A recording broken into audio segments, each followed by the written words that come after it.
Hey guys, what's up? Welcome back to another video. If you're new here, welcome. If you're a new subscriber, welcome back. Make sure you like, subscribe, share, leave and comment down below before you go. Yeah. Guys, happy new year. Happy 2024. Oh my god. I think 2023 was such a good year for me. I traveled, I lived, I loved, I lost. But I enjoyed everything, and anything that I didn't enjoy, it was whatever happened, you know? But I love 2023, and I'm looking forward to 2024 with lots more traveling and doing a lot more content, especially towards traveling content. I realize my traveling content really do a lot. So I'm hoping for 2024 we can travel even more. Yeah. So a lot of persons requested this video for me to do a review of my Thailand trip and how much I paid. So I make sure I jot down everything so I didn't miss anything. So yeah, so that's what I'm gonna do today. First thing I want to start with is the visa. So for us Jamaicans, you know, we need a visa to go to Thailand, right? So I applied for my visa. I went on the site. I'll link everything in the description box. I went onto the site to apply. The process was pretty simple, to be honest. Nothing, they didn't ask you anything out of the box that you wouldn't have information to get. I prepared my documents in advance. I prepared my job letter and I prepared my bank statement because someone told me they love to ask for these two things for further information, for like further requested documents. So I make sure I requested them from my school in advance. I went to the bank and requested it. Anyways, when I went onto the site to apply, I did everything, but there's one part that said something about like China, your registration in China, please click here. So I clicked here and I didn't understand why am I clicking here, and then I'm going onto the site and then I'm not getting the information that I'm supposed to get, or what I'm putting in is not allowing me to go to the next page. So anyways, I asked someone and they told me to put, for that part I should put in the picture of my residence permit that's in my passport. So I went ahead and did that, and then I got through. To be honest, the visa took like between 7 to 10 days. I remember when I applied, they emailed me and said I should send all the pages in my passport, including the blank ones. I did that, and then I think that was like a Monday or a Tuesday, and the following Monday or Tuesday, I was checking my email like normal, and then I realized that I got the email saying the visa is approved. So to be honest, the Thailand visa can take between 7 to 10 days. Some persons, they request for them to upload job letter, to upload bank statement. For me, they didn't. However, when you're applying for the Thailand visa, you need to book your flight in advance and you need to book your hotel in advance, because you need to upload those.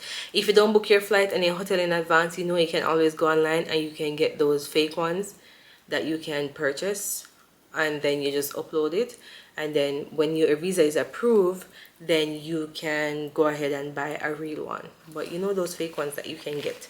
Anyways, after my visa got approved, I already had booked my flight, because I told you guys you need to upload your flight. So my flight was already set. I flied from Hong Kong to Thailand because I couldn't find any good flights from Guangzhou to Thailand. It was bringing me like to Shanghai. Yeah, it was bringing me to Shanghai and some other places in China for like a long layover, and I didn't want that. So I'm like, let me just take a taxi to the border, cross over, and then just fly from Hong Kong to Thailand, which cost me I think either 410 or it was 310. I know it wasn't a lot. So after that, my accommodation, I stayed at Travel Lodge in Phuket Town. It's called Travel Lodge Phuket Town. I spent 210 USD for the 5 nights, which was very good and very affordable. One thing I loved the most about that hotel was that it was in it was like in central Phuket. So I was basically near like all the places that I went to. Anytime I wasn't near a place, it's because I wasn't at my hotel. I was somewhere else, going somewhere else. But from my hotel to most of the places that I went to, if you watch my Thailand video already, most of the places that I went, it was like basically 30 minutes away. Yeah.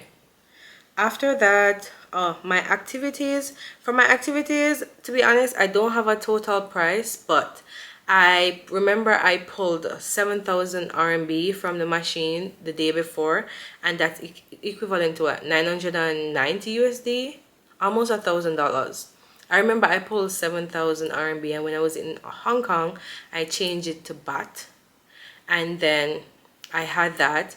And when I was coming back, I know I didn't have a lot of RMB when I was coming back, because when I was there, I changed some in Hong Kong, and then when I was in Phuket, I ended up changing more money. So I think I spent a lot, but also for the trip, I didn't have a budget. I just brought the 7,000. I brought my cards just in case, because I'm like, okay, I'm doing this solo trip myself. I want to have extra money. I want to have more than enough money. Although persons say like Thailand is very much cheap. Yeah, which to me it's not cheap, it's affordable, but it's okay. Yeah. For the activities prices, I don't really have a set price, but I made a list for all the places that I went and how much I paid. Did I tell you guys for the visa? The visa is between $30 to $50, and the website gave me the option to use my Alipay, my WeChat, or my bank card. I think because I select my residency to be China, it gave me the option to use Alipay or WeChat, which was actually very good. So the visa was between $30 to $50. I remember I paid 265 or 365, one or the other. I don't remember the exact price, but it was between $30 to $50.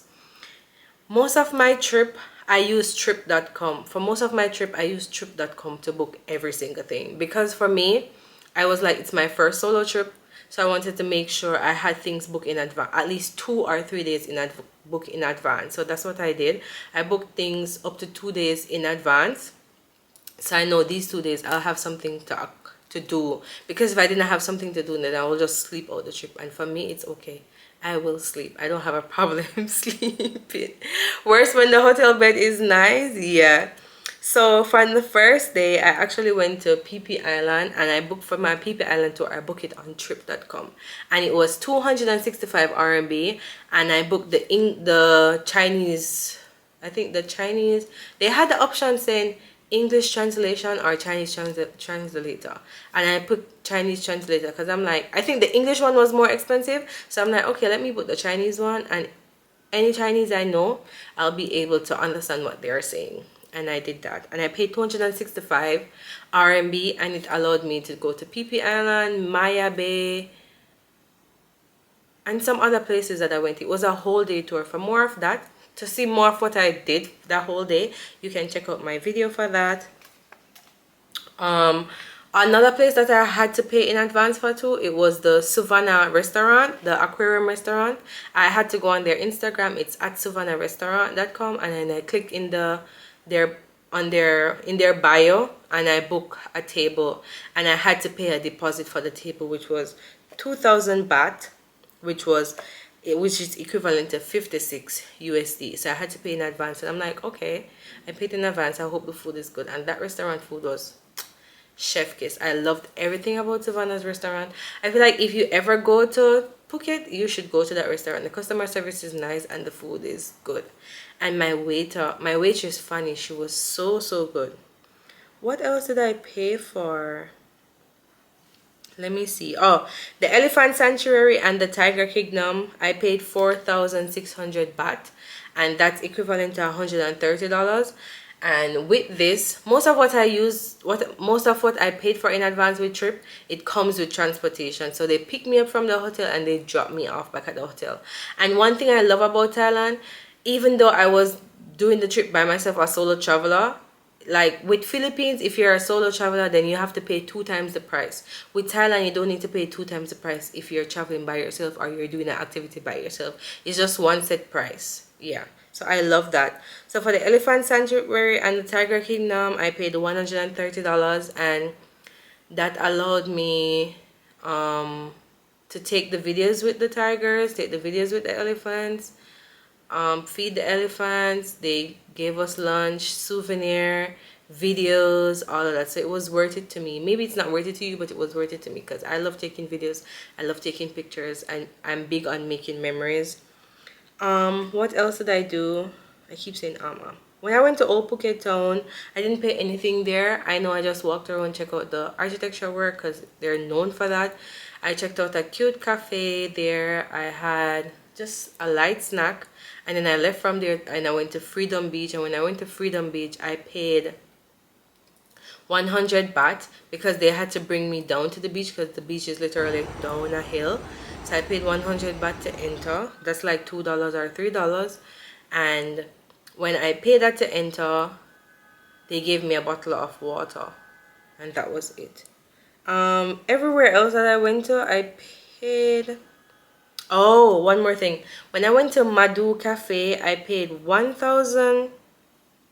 I think I paid 1,500 baht or 1,100 baht to get the drone footage and to take pictures, and that's like $30. Yeah. So I got 2 drone footage, and then I got maybe, I think 10 pictures or 12 pictures.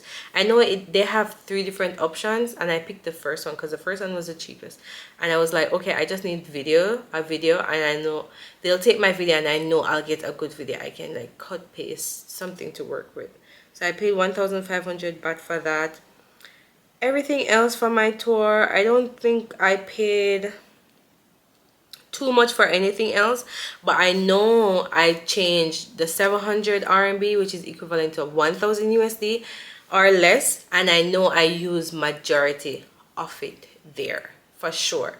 I did, because I remember when I'm coming back, I was like, oh, I don't have a lot of RMB, and I was in Hong Kong, but I had just enough, and I changed over the baht that I had to get Hong Kong dollars to come back to China. Yeah. So I'm saying if you're going by yourself, you will need maybe, yeah, I don't know. For me, I didn't really have a budget. I just pulled enough money, so I know that, okay, I want to just do everything I want to do, and I just want to enjoy myself. But I don't think you would need 7,000 RMB. I spent that, but I don't think you would need that. Maybe you'll need maybe like 5,000 or 6,000 if you decide not to do most of the things that I did here. And for me, I took Grab, and most of my cars, my distance from my hotel to the places was like 500 and something baht. So like I was spending like 1,000 something on transportation per day. Yeah. Honestly, I was. But yeah, maybe you can carry like 5,000, 4,000, 6,000 if you don't plan to do all the activities I did, quote unquote I did, and the amount of money I spent. Yeah. But other than that, I love Thailand. I love everything about my trip there. People there are very friendly. They're open to helping, and they remind me of the people there in Philippines. They just love the fact that you're in their country. They're very welcoming, and I love that the most. Yeah. So I hope you guys enjoyed this video. I hope it was informative to you. If you have any more questions, please drop them down in the comment section, and I'll definitely answer. And I'll see you guys in the next video. Please remember to like, subscribe, and share. Bye. I'm in London. I like to go and shop at the mall, shop at the Prada, shop at the store, shop in a drop and stop into you all.